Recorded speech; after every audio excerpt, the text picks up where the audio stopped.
from the National News Studio, Sri Lanka.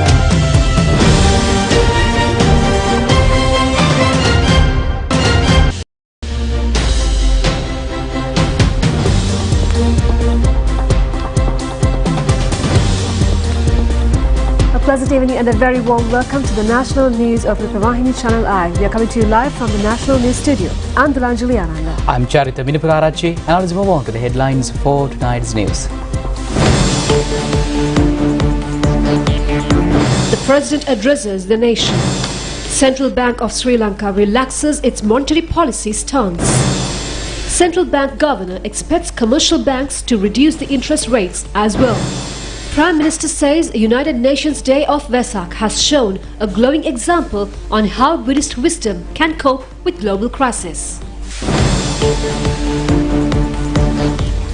For those and other stories in detail. President Ranil Wickremesinghe reiterated his command to prevent any regression of the country to its previous state, emphasizing his determination to transform Sri Lanka into a fully developed nation by 2048.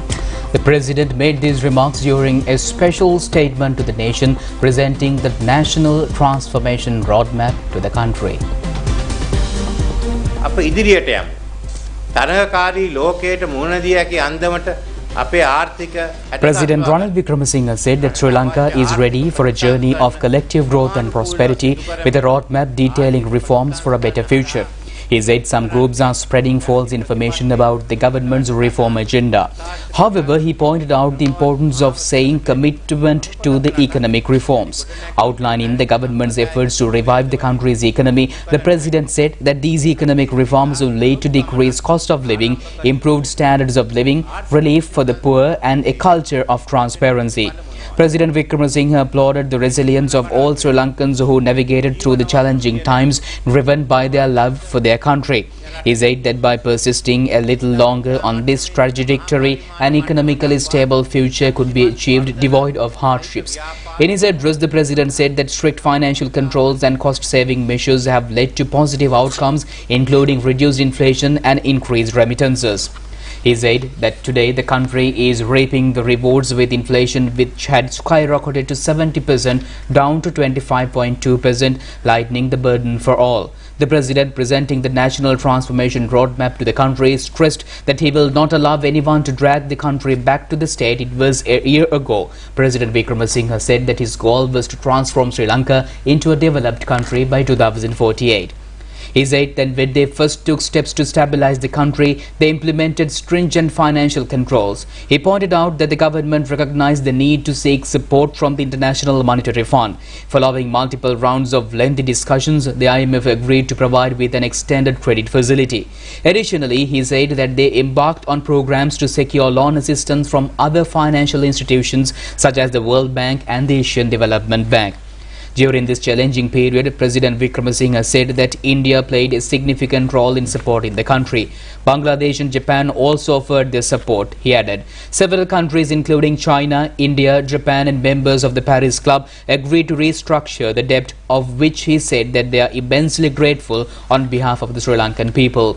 These collective efforts and collaborations are a part of the government commitment to achieve sustainable development and success for the country.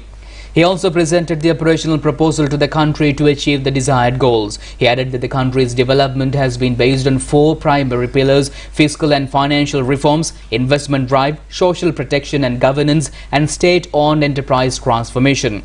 He said that under the first pillar, the government has successfully reached an agreement with an International Monetary Fund regarding fiscal and financial reforms, which received approval from the Parliament.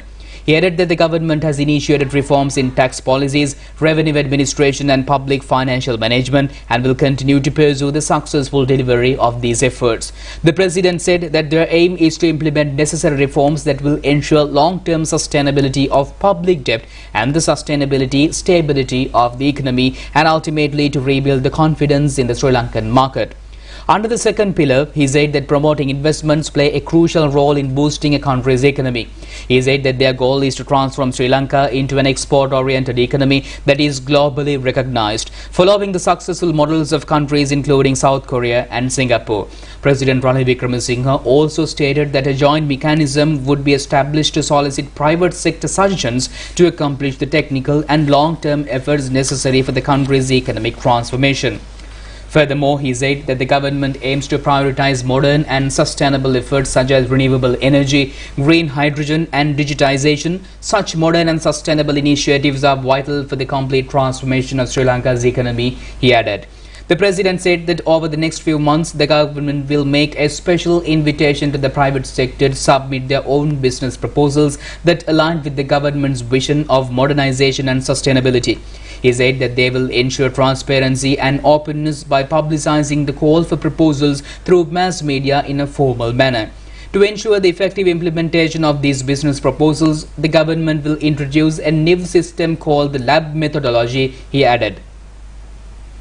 Under the lab approach, the President said that the government ministers, government officials, subject matter experts and key representatives from the private sector will be brought together to collaboratively engage in detailed discussions over a period of 6 weeks. He said that the aim is to collaboratively resolve any roadblocks hindering the rollout of investments and projects by listening carefully to the private sector. He added that in order to foster a conducive environment for investment, Sri Lanka's trade practices should also be reformed, which have been restructured under strict protectionist policies. He emphasized that it is the time to remove these barriers that have discouraged investors and to promote a more open and a welcoming approach. President Wickremesinghe said that under the third pillar, the government will also apply the lab methodology to address social safety net concerns. Through the lab methodology, he said that the government will assess the adequacy of social security measures for the most vulnerable and disadvantaged sections of the society. He said that their goal is to provide them with the necessary support and relief they require. A special task force has been established to combat corruption across all sectors, including regulation, procurement and political corruption, he added. The President said that the government is committed to implementing anti-corruption practices through a government mechanism that emphasizes accountability via modern techniques such as digitization. He said that under the fourth pillar, there are currently 430 public enterprises operating in 33 sectors of the economy. These enterprises employ 6% of the Sri Lankan population. Price fixing, inefficient management and poor entrepreneurship have weakened the public finances, turning these institutions into national burdens that are dependent on the taxpayer. He said that they must urgently undertake necessary reforms to the source to ensure the turnaround and success of these enterprises. He said that the government has already initiated the preparation of a restructuring plan for the public enterprise. Public participation is crucial to the labs, he added. All outcomes from the lab discussions will be shared with the public in a physical forum called the Open Day. He said that this platform will allow the public to express their feedback to the lab outcomes and the nation's reform efforts, which their contributions will serve to further refine the implementation process. In the last quarter of this year, the President said that they will work to unveil the National Transformation Plan to the public. This plan aims to offer the public the chance to witness the advancement of plan implementation and practices via digital media. To coordinate the implementation of these plans, we are establishing a Presidential Delivery Bureau comprising of high-ranking officials from both the public and private sectors, he added. These reforms are designed to benefit the entire population and foster the development of the entire country. The President said that the aim is to enhance the living conditions of all Sri Lankans. He said that the aim is to enhance the living conditions of all Sri Lankans, and he said that this program is not exclusive to any particular segment but targets that entire nation. By doing so, he said that they enhance Sri Lanka's internationally competitiveness in exports and create new opportunities for labour participation amongst the youth, leading to a fully stabilized economy within the next 5 years. Ultimately, he said that the government vision is to become a fully developed country by 2048. With the responsibility for continued progress passed on to the next generation, therefore invited all Sri Lankans to join in with this journey to create a new and shared future for the nation. මේ සඳහා යහපත් ආදර්ශ ඉන්දියාවේ ආන්ධ්‍ර ප්‍රදේශයේ The Governor of the Central Bank of Sri Lanka, Dr. Nandalal Weerasinghe, says that the Monetary Board has decided to relax its present monetary policy stance. He said that the decision to relax the policy rates arrived with the faster than expected slowing of inflation, gradual dissipation of inflationary pressures and a further anchoring of inflation expectations. The central bank governor made these remarks during the media briefing held today to announce the monetary policy review. This year we first started kind of easing monetary policy in terms of first allowing market interest rates to come down, moving towards our policy rates. As you can remember, AWPLR was 29% at the peak. Treasury bill 3 months rates was, I think, peaked at 33%. Both came down. There has been a significant downward adjustment as you requested.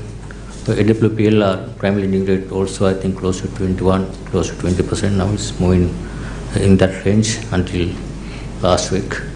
Now the next phase of monetary easing, what we thought, especially what we are seeing in terms of balance of payment pressures easing, currency appreciating, we are building up our reserve positions, and economy also getting back to normalcy as we predicted, but much earlier than a lot of other people thought. So to support that, today is the start of the policy easing cycle. We reduce our policy rate significantly by 250 basis points. I hope banks, especially one of the issues that SMEs and other lenders, the borrowers are facing, private sector, even the government, relatively high interest rates, but still in high inflation environment. But we see very clearly inflation coming towards our target range much earlier than what we expected, supported by currency appreciation, adjustment in the oil and petroleum prices, global prices, all are helping favorable conditions. Now it's time to relax monetary conditions. So we took this strong adjustment of policy rates. We hope that banks will transmit and bring down especially the lending rates for businesses. Those who are finding it difficult to service their loans, we know the stresses we have seen. So that will ease the pressure, and also that will hopefully start gradually banks expand their loan books.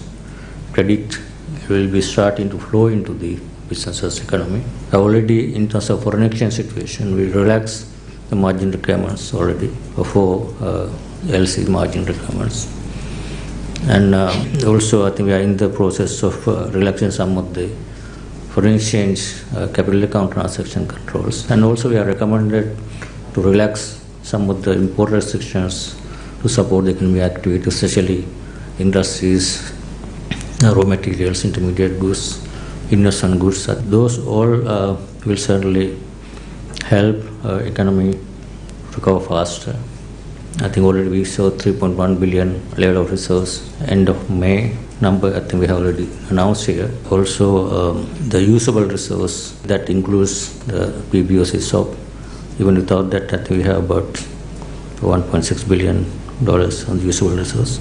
A lot of people are asking currency appreciation. So far during the year, we have purchased from the market on net basis $1,671 million. During the month of May, $662 million, which is one of the highest in the recent years. If we did not intervene and purchase, I think probably currency would have seen much more volatility and sharp appreciation. So that has given a much more comfortable reserve position compared to our view, which is not very comfortable. Still, we need to build up our reserves. But this is compared to our view, we are in a much better position now. And meanwhile, the Central Bank of Sri Lanka says the overall headline inflation has declined to 25.2% in the last month. The headline inflation for the month of April was recorded at 35.3%. The food inflation also witnessed a dip from 30.6% in the month of April to 21.5% in the month of May. So the Monetary Board considered in arriving at this decision. The major factors included faster than expected deceleration of inflation and the benign inflation outlook. Inflation is continuing to decelerate faster than projected earlier. As you can see here, there was a steep downward adjustment of the headline inflation rate from 70% in September last year to 25.2% in May. And core inflation is also easing fast from 50% in September to 20.3% in May. You can see the April-May had large base effect, which helped this steep downward adjustment of the inflation rate. June, July will have another big impact coming from the base effect. So you can expect a faster deceleration of headline inflation in the coming months. And food inflation has seen a larger adjustment downward from 95% to 21.5%, and non-food inflation also has come down from 57.6% to 27% by May. And the transportation sector, you see, it was 150% inflation back in September, now it is 15.5%. The restaurant and hotel sector, almost 100% inflation, has come down to 33.2%. And this trend will continue to bring down inflation to the targeted level in the medium term. Several factors actually contributed to this adjustment, mainly the lagged impact of tight monetary and fiscal policies and the strengthening of the Sri Lanka rupee, reductions in fuel and gas prices, the expected tariff revisions, the normalization of food prices, including global food prices, and the favorable base effect. And meanwhile, fuel prices have been revised, and accordingly the revised prices came into effect from midnight yesterday. The price of a litre of octane 92 petrol has been reduced by 15 rupees, while a litre of octane 95 petrol Euro 4 has been increased by 20 rupees. According to the revised prices, a litre of octane 92 petrol is at 318 rupees. The new price of a litre of octane 95 Euro 4 petrol is 385 rupees. The new price of a litre of super diesel 4-star Euro 4 is at 340 rupees. Steps have been taken to reduce the price of kerosene by 50 rupees, and industrial kerosene price has been reduced by 60 rupees. Accordingly, the new price of a kerosene litre is at 245 rupees and industrial kerosene litre is at 270 rupees. Vehicle queues were seen near fuel stations in many parts of the country since last evening due to the unavailability of fuel. Following an inquiry, the Ministry of Power and Energy said that certain fuel station owners have limited placing fuel orders considering the potential fuel price decline. The ministry emphasized that the country has the largest fuel reserve at present after 7 years.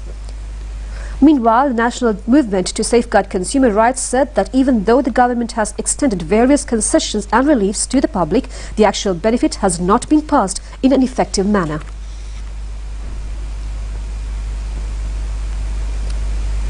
A meeting between President Ranil Wickremesinghe and Deputy Managing Director of the International Monetary Fund Kinji Okamura was held at the Presidential Secretariat yesterday. The discussion primarily focused on the progress of the IMF program between Sri Lanka and the IMF. Attention is also paid to the ongoing debt restructuring negotiations. State Minister of Finance Shahan Semasinghe and Senior Advisor to the President on National Security and Chief of Presidential Staff Sagal Ratnayaka were present on this occasion.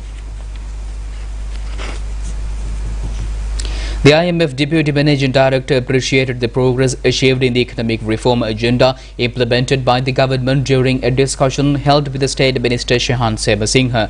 The State Minister briefed on the progress of the EFF program and its impact to the country's economy as well as the public cooperation for the reform agenda.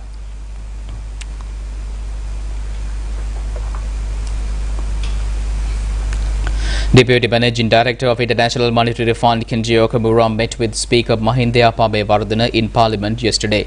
During the discussion, the Speaker expressed his gratitude to all directors led by IMF Managing Director Kristalina Georgieva on behalf of the Sri Lankan government and its people for giving leadership to support the country to overcome the difficulties faced during hard times.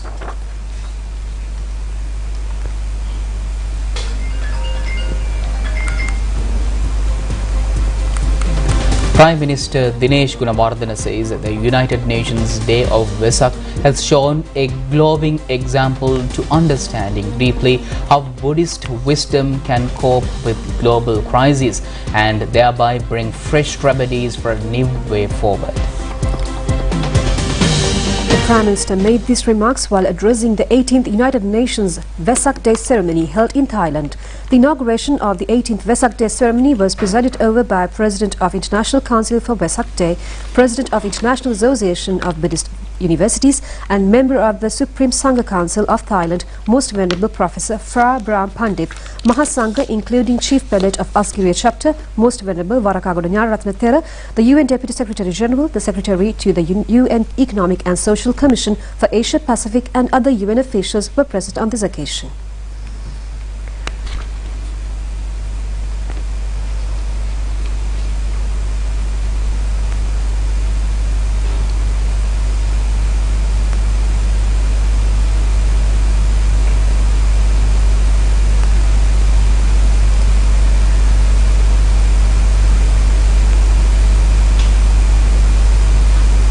As we gathered here in Thailand this year, we celebrate the 20th anniversary and the 18th occasion of the United Day of Vesak.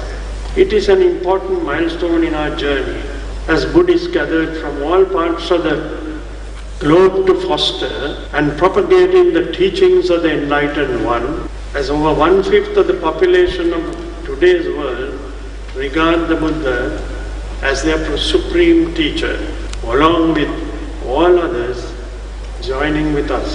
Let us take a moment to remember that today we celebrate this great day for Buddhists world over because of a resolution moved on behalf of the Mahasangha and followers of the Buddha world over by an exemplary son of Sri Lanka, an international diplomat and our foreign minister, late Lakshman Kadiragama.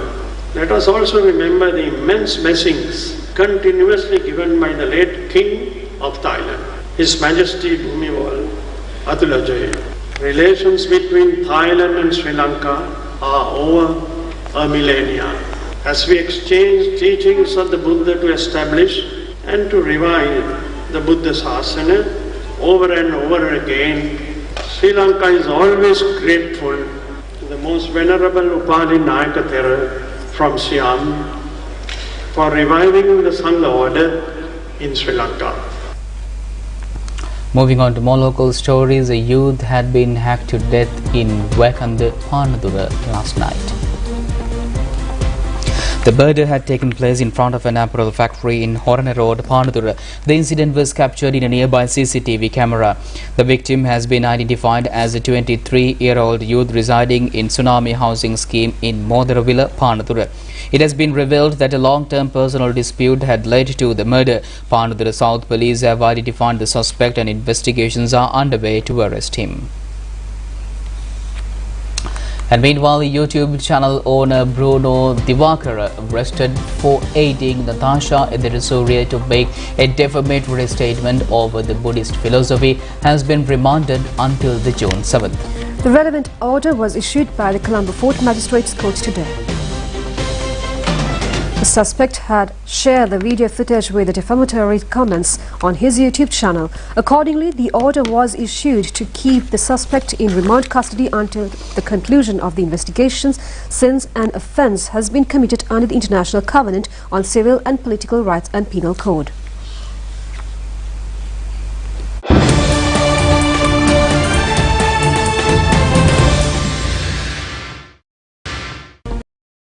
Welcome back. On foreign news, the House of Representatives has approved a deal to raise the debt ceiling days before the country is due to start defaulting on its debt.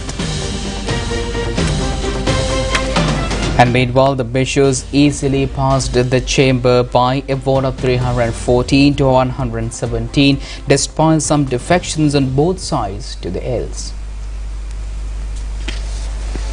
The Senate must vote on the bill later this week before President Joe Biden can sign it into law. The government is forecast to hit its borrowing limit on June 5th. That has left little margin for error as lawmakers race to avoid the US defaulting on its $31.4 trillion debt, which underpins the global financial system. A defaulting would also threaten to wreak havoc on the global economy, affecting prices and mortgage rates in other countries. On yesterday evening, 165 Democrats joined 140 49 Republicans in approving the 99-page bill to raise the debt ceiling, allowing it to pass the House by the required simple majority. With the Republicans in control over the lower chamber of Congress and Democrats holding sway in upper chamber and White House, a deal has proven sway in upper chamber and White House. The deal have proven exclusive for weeks until President Biden and House Speaker Kevin McCarthy inked a bipartisan compromise over the weekend.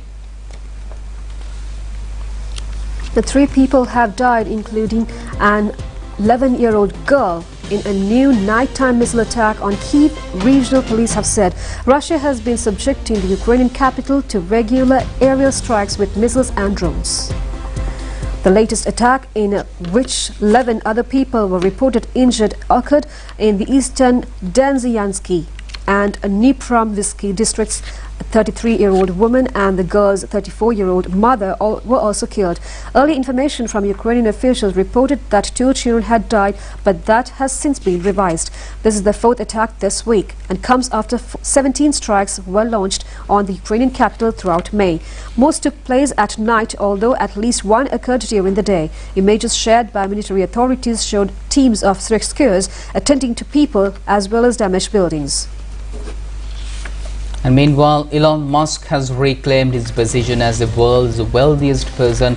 That's according to a Bloomberg billionaire's tally, which estimated over the Tesla CEO's net worth is now about $192 billion compared to LVMH CEO Bernard Arnault's $187 billion. The two centibillionaires, a term used to refer to people with fortunes of more than $100 billion have been neck and neck for the top spot for months. This week, Arnold's wealth slid after a drop in LVMH's stock yesterday, according to Bloomberg calculations. And Arnold surpassed Musk in December as his wealth climbed due to a boom in luxury goods sales that helped drive up LVMH's stock's price. LVMH is one of the world's biggest conglomerates in home to brands including Louis Vuitton, Dior and Celine. Musk, meanwhile, has enjoyed a meteoric rise of the world's richest list in recent years, as his fortunes are directly linked to those of Tesla, the electric automaker, his biggest asset in the company's stock, of which owns about 13% according to the Bloomberg.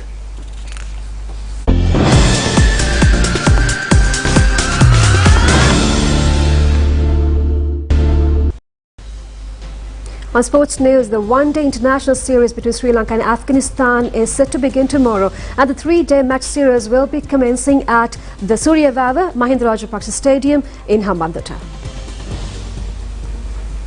Dashun Sanaka will lead the Sri Lankan team, while Hasmatullah Shahidi will lead the Afghan side in tomorrow's match. Both the sides engage in the final practices today in Hambantota ahead of the match. That's all the news we have for tonight. Join us tomorrow at the same time for the very latest on Channel I. I'm the Lanjali, together with Charita, signing off. Good night. Have a pleasant night.